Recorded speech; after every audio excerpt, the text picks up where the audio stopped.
Hello friends, this is simply Saag. ನಾವಿವತ್ತು ವಂಡರ್ಲಾ ಹೋಗೋಣ ಅಂತ ಹೊರಟಿದ್ವಿ. ಸೊ ವಂಡರ್ಲಾಗೆ ನೈಸ್ ರೋಡ್ ಮೇಲೆ ಬಂದ್ವಿ, ರೀಚ್ ಆದ್ವಿ. ಅರೌಂಡ್ 12-12:30 ಆಯಿತು, ಸ್ವಲ್ಪ ಲೇಟ್ ಆಯಿತು. ಸೊ ಲಗೇಜ್ ಎಲ್ಲ ತೊಗೊಂಡು ಹೊರಟ್ವಿ ವಂಡರ್ಲಾಗೆ. ನಮ್ಮ ಫ್ಯಾಮಿಲಿ ಮತ್ತು ನಮ್ಮ ನಾದಿನಿ ಫ್ಯಾಮಿಲಿ ಎಲ್ಲ ಹೋಗಿದ್ವಿ.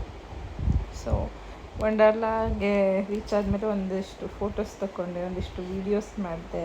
ನಾವಲ್ಲಿ ಟಿಕೆಟ್ಸ್ನೆಲ್ಲ ತೊಗೊಂಡ್ಬಿಟ್ಟು ಚೆಕ್-ಇನ್ ಆಗುವಷ್ಟರಲ್ಲಿ ಆಲ್ರೆಡಿ ಅರೌಂಡ್ 12:45 ಆಯಿತು, ಲೇಟ್ ಆಯಿತು actually.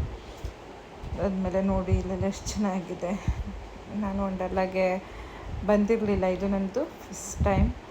So it was so exciting. ಮತ್ತು ಅಲ್ಲಿ ಮ್ಯಾಪ್ ಇತ್ತು, ಆ ಮ್ಯಾಪ್ ನೋಡಿಕೊಂಡು ನಾವು ಎಲ್ಲ ಕಡೆ ಹೋಗ್ತಾಯಿದ್ವಿ. ಆ್ಯಂಡ್ ಈ ಸ್ಪ್ಲ್ಯಾಶ್ ಇದೆಯಲ್ಲ, ಇದನ್ನು ಆಡೋದಕ್ಕೆ ಸಖತ್ತಾಗಿತ್ತು ಆಟ ಆಡಿದಾಗ. ಬಟ್ ಆಡೋದಕ್ಕೆ ಎಷ್ಟೊತ್ತು ವೆಯ್ಟ್ ಮಾಡಿದ್ದೀವಿ ಅಂತಂದರೆ ಲಿಟ್ರಲಿ ಒಂದು 45-50 ಮಿನಿಟ್ಸ್ ವೆಯ್ಟ್ ಮಾಡಿದ್ದೀವಿ. ತುಂಬ ಜನ, ಸಮ್ಮರ್ ಬೇರೆನ, ತುಂಬ ಜನ ಬಂದಿದ್ದರು.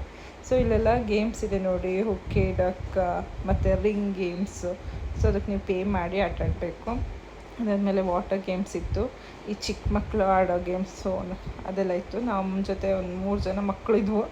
ಅವರಿಗೆ ಈ ಗೇಮ್ಸೇ ತುಂಬ ಇಷ್ಟ ಆಗ್ತಿತ್ತು. ಈ ಪಾರ್ಟಲ್ಲೇ ಅವ್ರು ಇರ್ತಿದ್ರು, ಪದೇ ಪದೇ ಅಲ್ಲೇ ಹೋಗಿ ಆಟಾಡ್ತಾಯಿದ್ರು.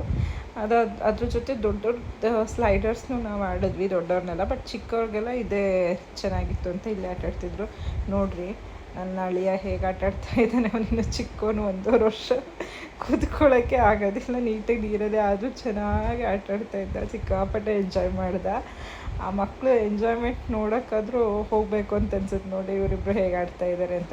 ಆ ನೀರನ್ನು ಚಪ್ ಚಪ್ ಚಪ್ ಅಂತ ಹೊಡೆಯೋದು, ಮೇಲೆ ಹೇಳೋದು, ಕೂರೋದು, ಎರ್ಚೋದು.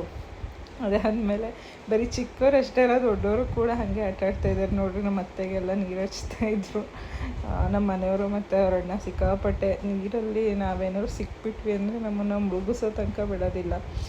ನೀರು ಕುಡಿಬೇಕು ಒಟ್ಟಿನಲ್ಲ, ಅವ್ರಿಗೆ ಮುಳುಗ್ಬಿಟ್ಟು ಆ ಥರ ಮಾಡ್ತಾರೆ. ಎಳೆದು ಹಾಕೋದು, ನೀರಲ್ಲಿ ಮುಳುಗ್ಸೋದು, ಎತ್ತು ಹಾಕೋದು, ಒಟ್ಟು ಆಟ ಆಡಬೇಕು ಅವ್ರಿಗೆ ಅವ್ರ ಜೊತೆ ನೀರಲ್ಲಿ, ಆ ಥರ.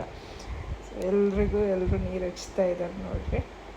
ಆಮೇಲೆ ವೇದಾಂಶನ ನೋಡಿ, ಅವನು ಇರೋದಿಷ್ಟಿದ್ದಾನೆ, ಎಲ್ಲರಿಗೂ ಎತ್ತೆತ್ತೆ ಹಾಕಕ್ಕೆ ಹೋಗ್ತಾ ಇದ್ದಾನೆ. ನನಗೂ ಕೂಡ ಎಷ್ಟೊಂದು ಸಲ ಎಳ್ದಾಡ್ದ ಅಂತಂದರೆ ಎಳ್ಬಾರ್ದು, ನನ್ನ ಪಡೆನೇ ಕೂತ್ಕೊಂಡಿರ್ತಿದ್ದೆ, ಹಿಂದ್ಗಡೆಯಿಂದ ಬಂದು ತಳ್ಳೋದು ಎಳೆಯೋದು ಮಾಡ್ತಾಯಿದ್ದ.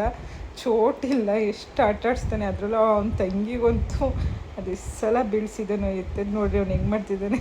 ಅವ್ರ ಅಮ್ಮಂಗೂ ಬಿಡ್ತಾಯಿಲ್ಲ. ಆ ಪನಿಕಂಗಂತೂ ಎತ್ತು ಹಾಕ್ತಾಯಿದ್ದ. ನೋಡ್ರಿ ತಳ್ಳಿದ್ದು ನೋಡ್ರಿ ಅವನು. ಸೊ ಅದಾದಮೇಲೆ ನಾವು ವೇವ್ ಪೂಲಿಗೆ ಬಂದು ಅಲ್ಲಿ ಆಟ ಆಡಿ ಸ್ವಲ್ಪ ಹೊತ್ತು ಅಲ್ಲಿನ ಡ್ರೈ ಗೇಮ್ಸ್ಗೆ ಹೊರಟ್ವಿ.